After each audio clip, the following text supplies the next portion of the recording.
Yeah, you just wait and see. You just wait and see. They will stop at nothing to keep this truth from getting known.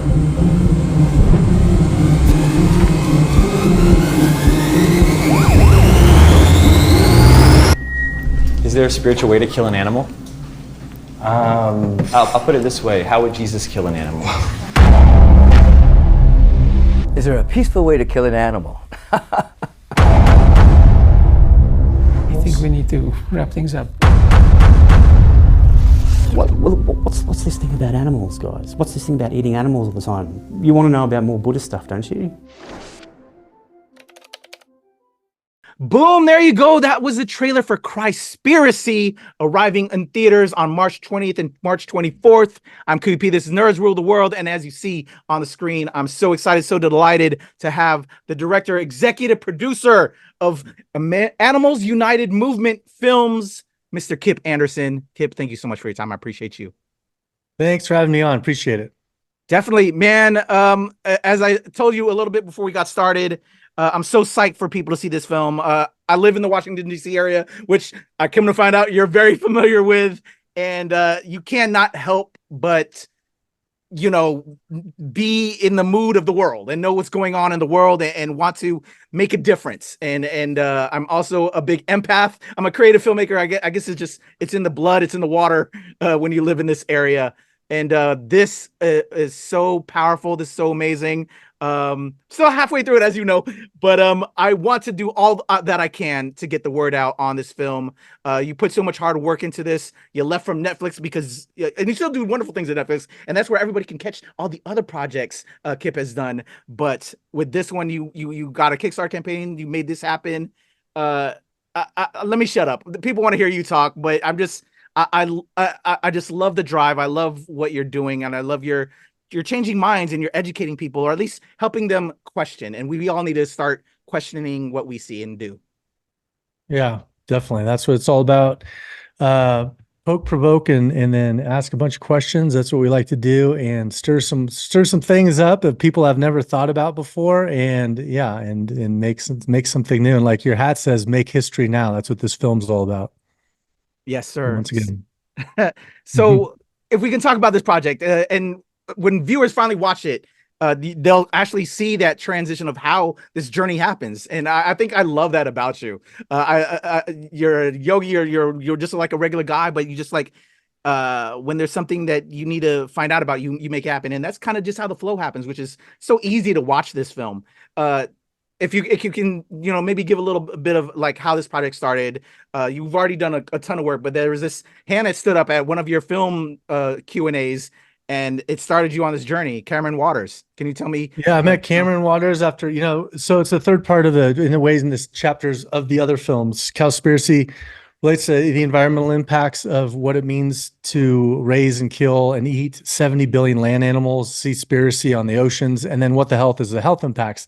This one's the ethical side of it, but done in a way never seen before. And as we dove into it, I met Cam at the very beginning of this journey. And without saying too much, he, you know, met him at a Q&A for Cowspiracy, and he asked, you know, provoking question we were discussing, which was, what is the spiritual way or ethical way to kill and eat animals? And it's something a lot of people have never thought about. You know, that's one thing of how to raise them, but when it comes down to actually killing them and eating them, what is the ethical way to do that? And then, for his particular question is in his journey is, how would Jesus do it? He was a devout Christian. He's wondering, you know, if I can eat animals, you know, did Jesus do this? And then we go on a Raiders of the Lost Ark type of journey that mixed with Da Vinci Code. And in my other previous films, Cowspiracy, and we travel all around the world to a wild journey, interviewing everyone from archaeologists to Dead Sea Scroll experts, early Christian historians, and just find the most incredible 2,000-year cover-up. And we say that not lightly. It really, really is. That's going to rewrite history once again for the origins of Christianity and how it ties into other religions as well. Man, it's exactly. Yeah, when you see this, you're gonna be blown away. That we showed the trailer a second ago, and again, it's so captivating and scary. I think that's also why I decided to do another type of filmmaking than documentaries, because I see all the hard work and then just you're actually out there recording this kind of content. And man, there's wild things that happen, y'all, when y'all finally see this film. Can you tell me about the production process, making this film, making these contacts, but also, you know, in different ways, people are putting their neck out there for you, and you're actually out there right as the police are coming up, say, hey, you need to move away, security. What was it like making Christspiracy? Yeah, when you watch this film, we had everything from car chases, getting run out by cops. We got followed for months. We got ransacked. I mean, there was a lot of dangerous stuff. Went all around the world, Jerusalem, Nepal, India, and just did all these undercover things, and it is always a challenging, daring thing to do. But what we revealed is worth it, and is worth the risk. And when you see it, you're going to be blown away by what we reveal. And it's one thing after another. It's not just one, it's a bunch of stuff. So yeah, you definitely got to watch this. It's incredible. It is. Pre-production on a project like this. Were there anything, were you already very knowledgeable, and how is it to make something like this where you identify so many sources to help give the story that impact? If you can talk to me more about, again, the process, because I'm just blown away on how you do it, because you make it so it's so easy to digest, and I think that's when it really hits with the message. And bravo to you. Yeah, with this documentary, similar to the previous ones, one thing leads to another. So a lot of documentaries, people don't realize, it seems it's all happening in live time, but it's completely scripted out. Then they film it and it seems live. This one truly was an Adventurous. We interview someone, they're like, you got to go here, interview them. You got to go to this place and go undercover, interview them. One activist leads to a historian, leads to a Dead Sea Scrolls expert, one after another, and we just got to dive deeper and deeper and deeper. And so it kind of was, you know, in a way, not fly by night, but it was definitely quite the adventurous journey that we didn't fully at all, you know, right before, you know, it'd been nice to have outlined this. And it was just kind of one thing after another. And it was a 5-year process. So this journey was a long, adventurous one. And it was just one thing after another, being blown away. I couldn't believe that we were finding out. How do you prep in this? And I also feel like you must be an adrenaline junkie, because you're doing all this wild guerrilla filmmaking, making it happen. As a filmmaker, I'm like, how do you ensure something like that? You don't. We actually did it kind of fly by night. We were with Netflix, but yeah, in a way, you don't ensure it. We have all my films. It's only been like 2 people on every one, and we just do it guerrilla style, like you said. Part of it is just to keep it simple. You get more authentic interviews when you just have 2 people. The entire camera crew sometimes being 2 to 5 people.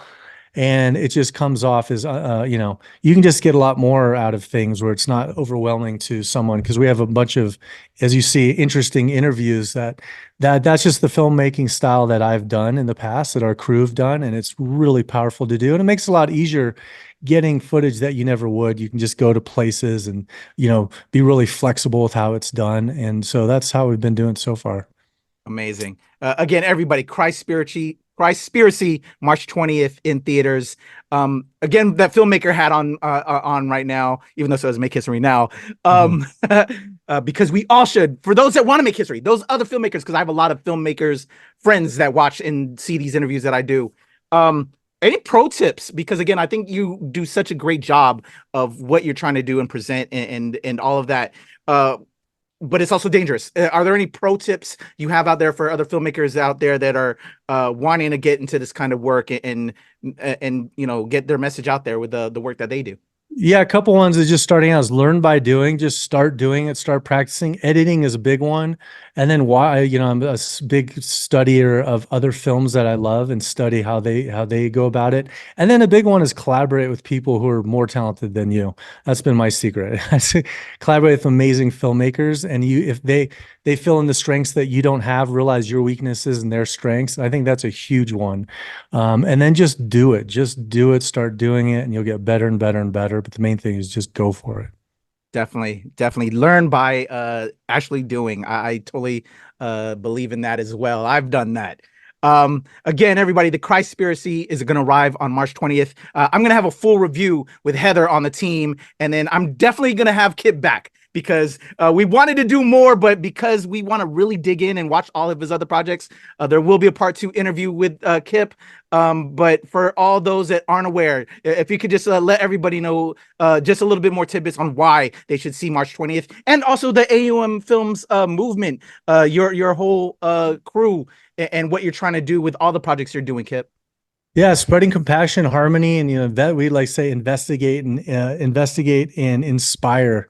And so go to Christspiracy.com, get your tickets now. They're going fast. Some theaters already sold out. It goes exponential. Some there might not be many seats available. Some there's a lot, but it's going to go fast. So make sure you get it because it's only March 20th, March 24th guaranteed, and it's one you definitely want to watch in the theaters. Yes, sir. With a crowd and talk, create the conversation. Exactly. So that way we can make a difference. I love it. And I got to commend you as well. I saw this to the side, some of the sales as well. So people can know that you're actually trying to do more with just this cause, that they're going to go to animal rights funds and on all of it. Can you talk on that real briefly? Yeah, when certain profits leave a certain level, after making the money back and stuff, because we did leave Netflix, 50% of the profits are going to go to animal charities and animal sanctuaries. That's so beautiful. So beautiful. Kip, bravo. Again, I haven't finished it, but what I'm really enjoying, I'm like halfway through it right now. But such a delight, and it's made me a fan of yours. I'm looking forward to seeing the rest of your projects, and I can't wait to have you back so we can dig in and hopefully change lives and educate folks on this whole mission. But bravo to you, sir. Thank you. Appreciate it. Definitely. Everybody. Kip Anderson, AUM Films, The Christspiracy arrives on March 20th. Go to Christspiracy.com. I'm going to put the links in the description below. Go check it out, y'all. Go get those tickets. Let's make a difference. It's your boy, Kuya P. This is Nerds Rule the World.